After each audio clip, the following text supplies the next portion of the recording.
राजाभाऊसाठी तर सगळ्यांनी हातवर करायचा होता. सगळ्यांनी जोरदार आहे. तुम्हालाही कंपल्सरी आहे. किती कौतुक त्या माणसाचं करावं.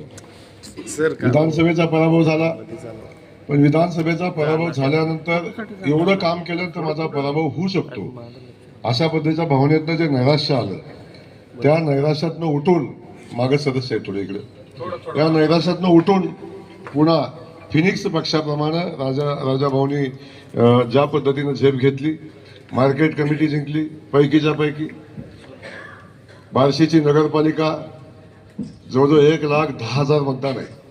आपल्या छोट्या छोट्या नगरपालिका होत्या, आपण लढलो 20,000, 22,000, 15,000, 17,000 असं लढलो, पण 1,10,000 लोकसंख्येची नगरपालिका ती त्यांनी जवळजवळ 4,500-5,000 मतांनी निवडून आणली. त्याचंही मनापासून कौतुक आहे. त्याच्यासोबत जिल्हा परिषदेमध्ये त्यांनी आणलेला निकाल, ज्यांचं एकही सीट 5,000च्या खाली नाही, 10,000, 11,000, 8,000, 9,000. त्यामुळे राजाभाऊ आपलं मनापासून कौतुक आहे. या यशामध्ये तुमचा वाटा खूप मोठा आहे.